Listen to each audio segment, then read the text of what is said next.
It was in Chicago. And there was a show. Now, were you there? I can't remember yes, how. I was there. I It was the trunk show, Angel, and we carried the suitcases over. I got this call, and That was in Chicago. and so I went, and my daughter-in-law, Amy, and I decided, well, we just have to go to this opening. It's going to be interesting to see the doll in a gallery, in an art gallery. And I thought, that's very unusual. And walked into the gallery, and there was Blythe on all these shelves. Oh my gosh. But it wasn't the doll that really shocked me. It was the people. It was crowded, and they were all so excited about the doll. And I had just never, she was designed for little girls. And here were these grown women. And everybody was just really enjoying this show, and I just was kind of stunned. And one woman walked in, a very beautiful woman. She came walking up to me, and she was holding her Blythe, and Blythe had exactly the same outfit on. And she was telling me that she had driven from, I don't know, the middle of Indiana or something to come to the show, and it just didn't, it was unreal. It was just really, it was not ever part of my life until Blythe was, but not all of this. And that's the way it's been ever since, except now I expect everybody to be happy and in love with their Blythe. So Junko, 13 years, what do you think of that longevity? It's pretty incredible. It is, it's really, it's been a long journey. I'm amazed that, Takara Tomi always tells me, oh, she's still around.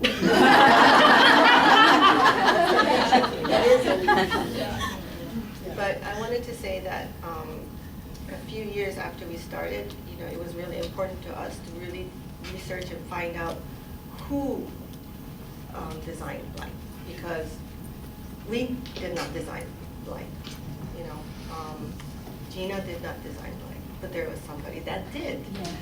And my husband is a real funny guy. Good private detective. Oh. No, that's not really. If you need something dug up, Malcolm can help you. And he dug her up.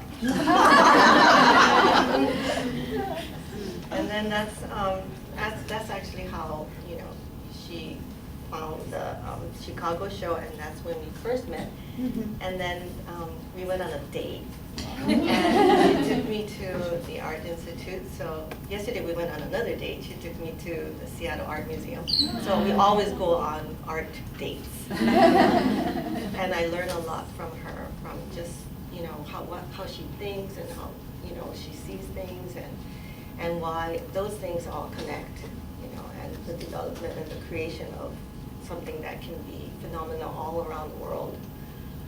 So that's part of the journey.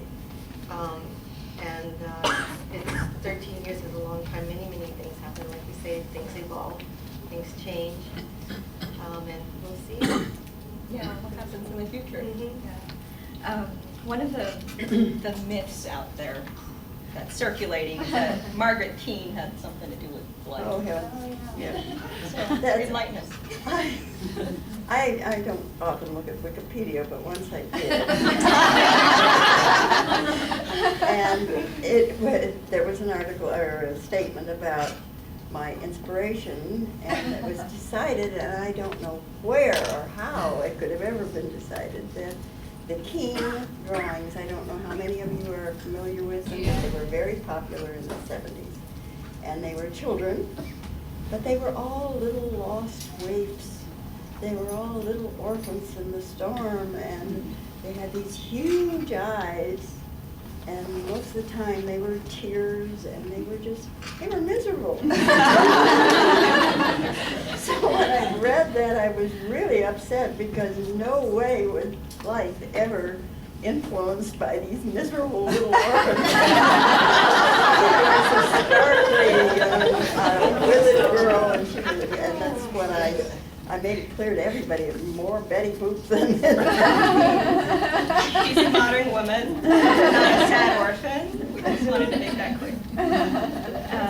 And also, you've designed a lot of other toys and dolls. Oh, yes. What other dolls have you worked on? Well, I was just trying to remember. I wish I should have had this. I'm sure. Let's see, I did a lot of baby dolls. I did, let's see, Baby Be Good, and what else did I write down this morning? Oh, Baby This and That. These are all dolls from the 70s and 80s. It used to be, or even 90s, that toy companies would come out with a new doll at Toy Fair every year. And the dolls would often last 1 year, maybe 2 years.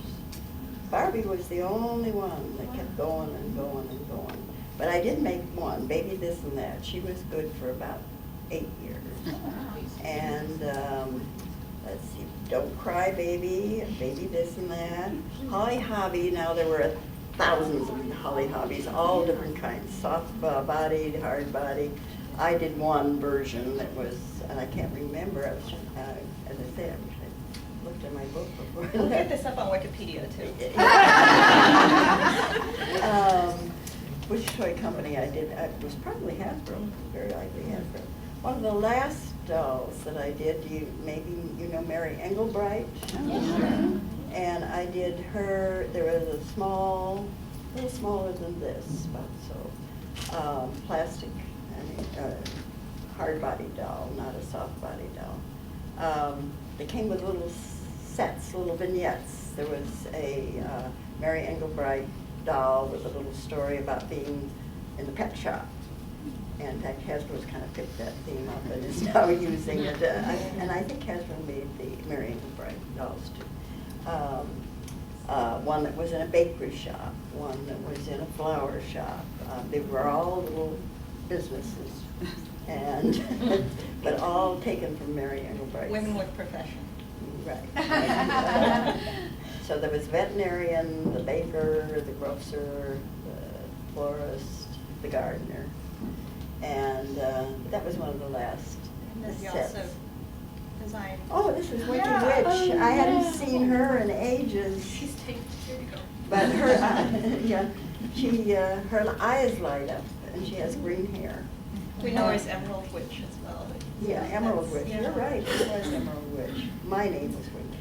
That will be her name from now on. She has beautiful green eyes, and of course she was a little bit, I must admit, inspired by Blythe. But she came like 2 or 3 years later. She's also another one that a lot of us who collect Blythe also collect Emerald Witch, and I never knew why until now. And and the light doesn't work in that one. Let's see, what else did I write down? Wonder Whims, and I can't remember that there was a magician and his wife that were on television, and they told stories. They had a story about a land, and again, I can't remember their names at all right now. But they had these characters that were part animal and part human in a way. So I did a whole series, and they were about so big, but they were soft bodies with little vinyl faces. And there was like an owl and a fish and so on. That was quite a challenge. I didn't do just dolls, though. I have about 35 patents, because it's true. What we were hired for as designers for Marvin Glass was to put a gimmick, something mechanical, something unusual in everything we did, because no toy company would come to us to just get a doll or just get an automobile or an airplane or whatever was needed. They came to us for something that they couldn't do or wouldn't do or didn't have time to do. So that's why we were such a mixture of talents and abilities. And the engineer I worked with, his name was on Blythe. I worked with them all, but with him was Gordon Barlow. And Gordon was one of the top engineers in the building. And it was a real feat for me, because I was fairly new in the business when we did it. and that he would offer to work with me. It was quite cool. One of the questions that we got from our audience and online was, how did you come up with the name Blythe? Where did that come from? That came from my boss. Oh. And I can't remember what member, some favorite niece, granddaughter, something, I don't remember, but I remember the meeting, and I remember we all agreeing that it was a very nice, it was a fitting name. Yeah. So good. Any projects coming up in the future that you can talk about, Junko and Allison, or the Allison group? That one? She's coming up. She's Yeah. coming up, and that it wasn't, you know, Was it planned? it wasn't planned that you were going to do it and I was going to do it, and it was like, okay, Oh, we're going to do wow. it together. Yeah, no, we didn't No, but that was really a nice surprise. Yeah. I hope it was a nice surprise for you. Oh, it It's was. coming We up. were flattered. But her name is Dee Dee. Dee Dee Oh, Dee. that's And she's coming up. cute. Awesome. Very nice. Allison, you're going to go on a trip? I'm going on a trip, yeah. Tour the world. I keep thinking of stories, but I don't do anything anymore. I've got a couple of ideas. It just doesn't go away. Yeah, you keep working, you're still working today. Oh, yeah. Yeah. Little. But thinking them up and doing them isn't hard. It's getting out and making a presentation, that's hard. Where you've got 2 canes. Skype. So is there any questions from the audience that we've pulled in?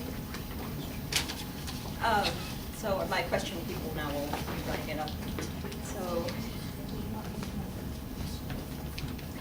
oh, here's an interesting one. Can you tell us about the shape of Blythe's head?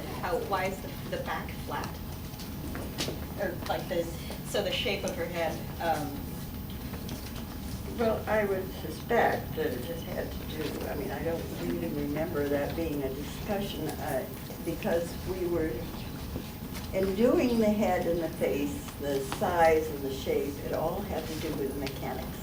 And it had to do with what the engineer needed, not necessarily what I would have thought would be the perfect design. And I can't remember the logic, but it may also have had to do with molding, because there was parts molded inside, and again, I have no idea where she is now. It's because of mechanics. Right, and it would have to do with the interior as well as the exterior, and the material it's made out of. Of course, we made ours out of styrene, and I have no idea. So here's one that should be easy. There's a rumor out there that originally Blythe was supposed to have a friend named Sky. Is that just a random rumor? Like the original Blythe, like Barbie and Barbie and No, Lincoln. nothing from my department. Nothing from my department. Yeah, urban legend. I think we sort of answered this one. Gina, how did you, it asks, how did Allison get in contact with Gina and Junko, but it was the other way around. It was Junko who contacted Allison. Malcolm. I got a call, and yes, and he asked, "Is this Allison Katzman?" And I thought, "This is strange." Yes. And then he said, "And do you know anything about Blythe?" He didn't even say a doll. Oh, wow. He said, "You mean the doll?" And he said, "Yes." And I said, "Yeah, I know about her. I made her."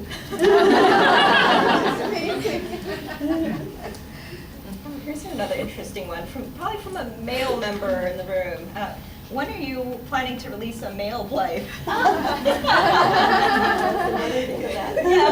a little boy. Wouldn't so. What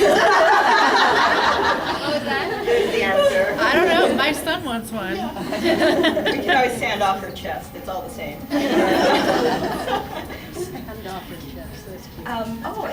And Junko and I guess Allison as well. What is your favorite release so far of the Neos and the original? What's your favorite Blythe so far? Right now, I think it's the new one. Good answer.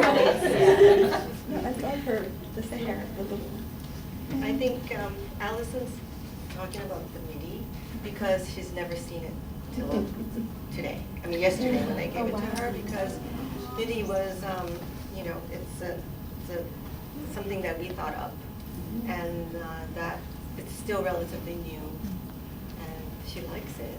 Yay. Here's two questions that are kind of similar for Allison. The original Kenner clothes and wig designs. Who did you design her fashion as well? Oh, yes, but that's not necessarily what they came out with. So the released fashion, is that, so when you... When I supplied the prototype, as I say, as I remember it, I gave them 4 different models because I had 4 different hair colors. And then we had, I guess we had a couple of different eye situations. So each of their costumes were kind of fantasy. There was like an evening gown, there was whatever was in style at the time. I don't really remember the costume, and I don't have any pictures of anything like that. But it would have been, I mean, my competition was Barbie, so whatever was stylish for Barbie, it would be that type. But what they did was change Blythe into more of a little girl than into a fashion model. And they changed the costumes more to little girls' clothes, which did not really make me very happy. But that was sort of the way a lot of toy designs, I mean, you make a design, you sell the design, and then you see it on the market, and it really, you have to look twice to be sure it's yours. Yeah. And that's a little bit what happened. And of course, the other thing that we haven't mentioned is that Blythe's eye size was not popular in the 70s. So I think she frightened little girls. I mean, I heard some of my friends say that. She's spooky, and you know, I hadn't seen her that way. That the big eyes were beautiful to me. And of course, they became popular, but she just was a little ahead of her time. Yeah. On the eyes question, so the blue and green, those are, I mean, they're not natural blues and greens, but, you know, they're colors that people would have. So what was the inspiration with the yellow and the pink, or were they just primary? That's, again, I had many different colors. I had the brown, I had hazel, I had orange, I had just about everything, just because I had them available to play with them. Purple, that was one of my favorites, a violet eye.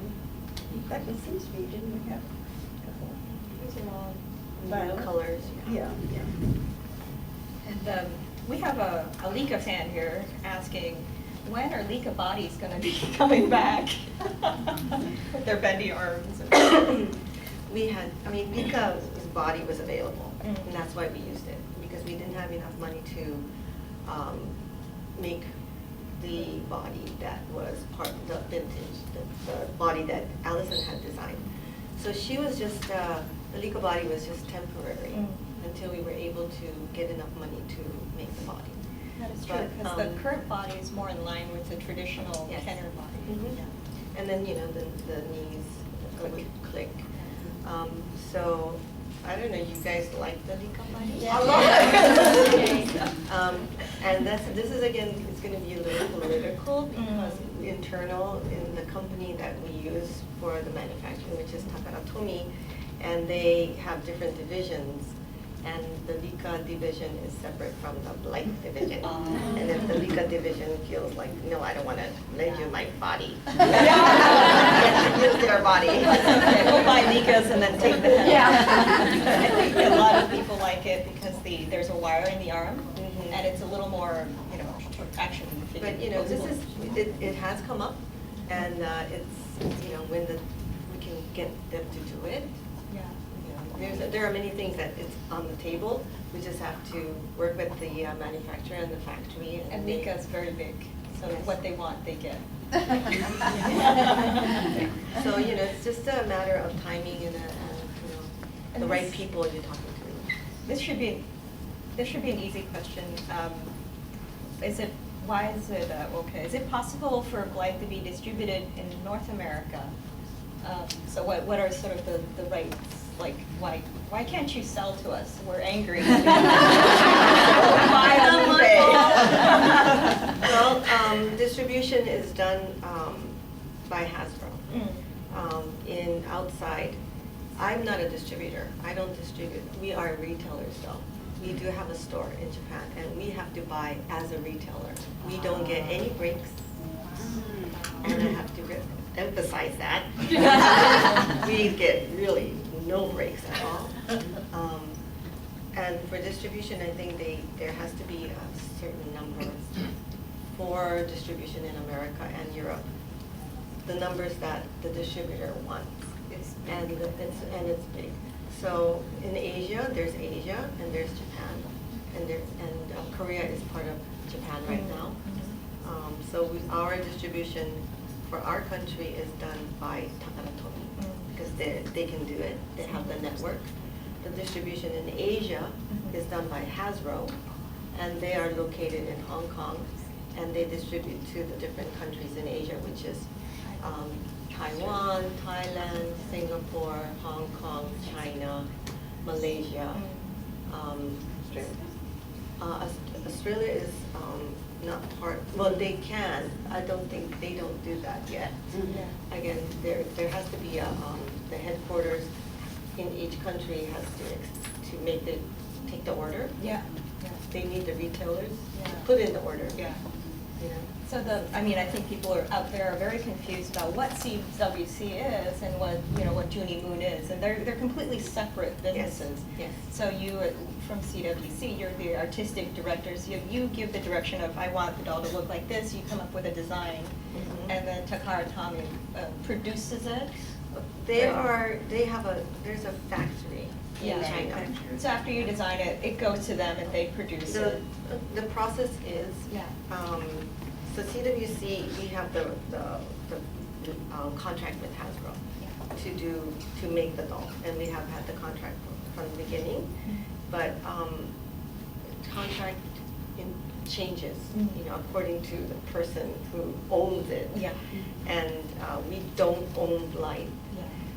Hasbro owns it. Yeah. So, but there was nothing in the beginning, so we developed from scratch. And over the years, our role has shifted a little bit, but not too much. We've always been the people who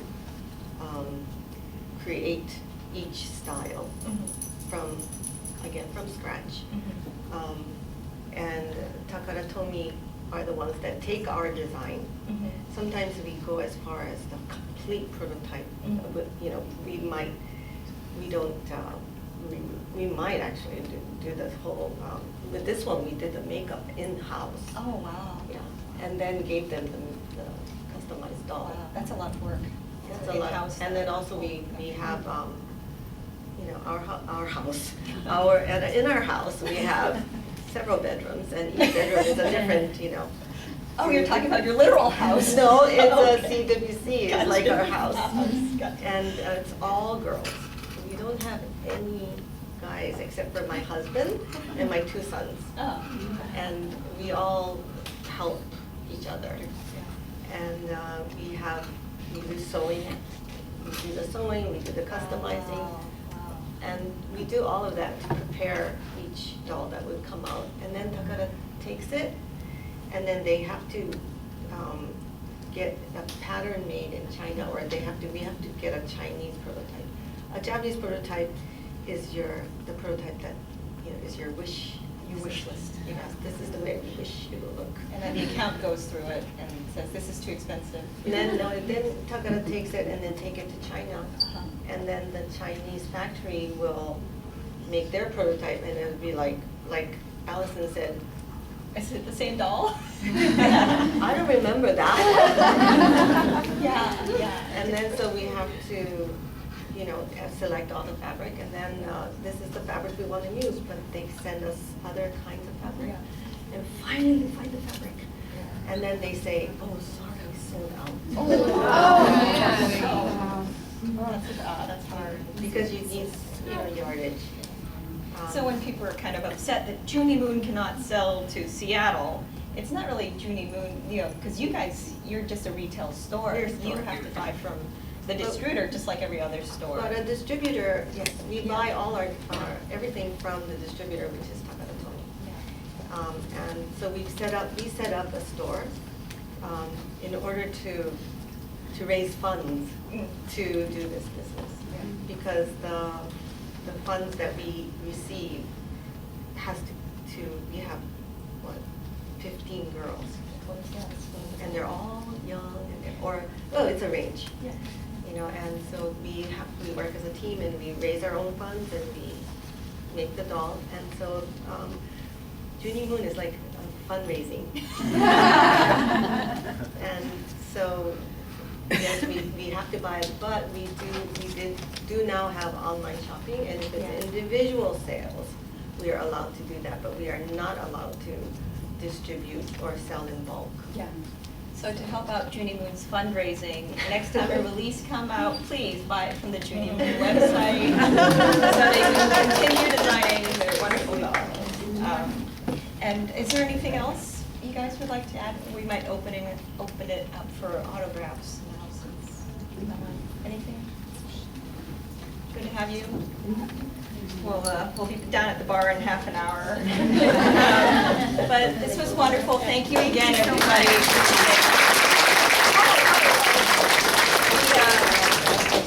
We're going to do a tap dance now, all of us. We have some little presentations for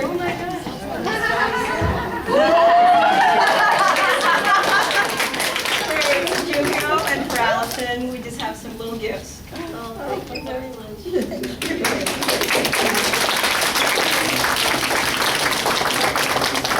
And also these dolls are for Junko, for Allison. One is Glenda, one is Dorothy.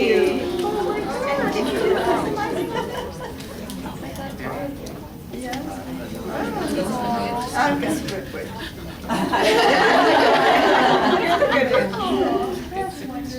Yeah, but again, thank you everybody for coming. This was amazing.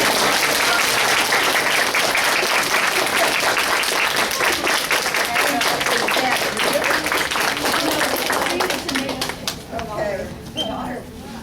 Oh, wow. If you'd like to start queuing up.